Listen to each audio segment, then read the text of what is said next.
కాంగ్రెస్ ప్రభుత్వం ఇచ్చిన హామీ ప్రకారం ఐకేపీ వీఓఏలకు కనీస వేతనం పెంచాలని మహబూబాబాద్ వీఓఏ అధ్యక్షుడు నీలం కృష్ణవేణి డిమాండ్ చేశారు. మహబూబాబాద్ జిల్లా కేంద్రంలో సిఐటియు ఆధ్వర్యంలో ఐకేపీ వీఓఏలు కలెక్టరేట్ ఎదుట నిరసన కార్యక్రమాన్ని చేపట్టారు.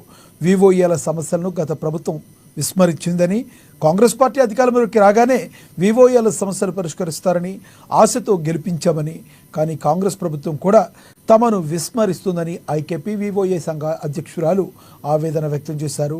వీఓఏలకు కనీస వేతనం 26,000, ఆరోగ్య ప్రమాద భీమాలను కల్పించడం, సిర్పు ఉద్యోగులుగా గుర్తించి ఐడి కార్డులు మంజూరు చేయాలని, లేని యెడల ఉద్యమాన్ని ఉధృతం చేసి కార్యాచరణ చేపడతామని హెచ్చరించారు.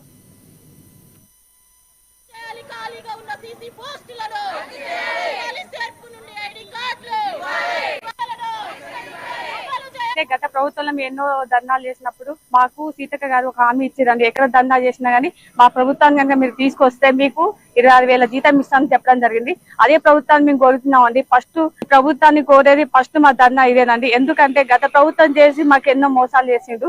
ఆ ప్రభుత్వాన్ని గద్దదించి ఈ ప్రభుత్వాన్ని మేము కోరుకున్నాం. మా వీవాళ్ళు తలుచుకుంటే ఏదైనా చేస్తామని ఈ ప్రభుత్వం నిలబెట్టడానికి మేమెంతో అండగా ఉండి ప్రతి ఒక్క సభ్యురాలకు చేదువాడిగా ఉండి వర్క్ చేసి వాళ్ళకి చెప్పుకుంటే ఈ ప్రభుత్వం మేము తెచ్చుకున్నాం.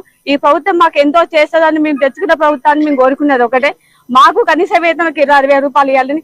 అదే సీతక్క మనం కోరుకున్నట్టుగానే ఆమె మాకు మంత్రి అయిపోయింది, మంత్రి అయింది. ఆమెను మేము అడుగునేది ఒకటే అండి. ఎందుకంటే గత ప్రభుత్వం మాకు ఎంతో మోసం చేసిందని ఆమె మాతో చెప్పింది కాబట్టి ఆమె కనీస 26,000 ఇవ్వాలని, మాకు ఐడి కార్డులు ఇవ్వాలని మేము ఎన్నో పనులు చేస్తున్నాం. ఎటు పోతుంది ఏది చేసినా గానీ మాకు ఆరోగ్య భద్రత అనేది లేదు. అందులోటి మేము చేసే పని గత 18 సంవత్సరాల నుంచి వర్క్ చేస్తున్నాం అని గ్రామ స్థాయిలో ఏ వర్క్ వచ్చినా గానీ కింది స్థాయి నుంచి పనిచేస్తాం. ఎందుకంటే ప్రభుత్వం వచ్చిన లాస్ట్ కు ఈ కాంగ్రెస్ ప్రభుత్వం కూడా ప్రజాపాలన ఫామ్స్ కూడా మేమే దగ్గరుండి 3 days రాసి ప్రజాపాలన ఫామ్స్ కూడా మేమే సక్సెస్ చేసినాం. ఈ ప్రభుత్వం చింతకంచి మాతో ఎక్కువ పనులు చేపించుకుంటుంది. గత ప్రభుత్వం వీఓఎల్ అంటే ఏందో చేయట్లేదు, సీసీల ద్వారా పనిచేస్తున్నాం. కానీ ఈ ప్రభుత్వం వీఓఎల్ పేరు చెప్పి చేపిస్తుంది. అలా గుర్తించినప్పుడు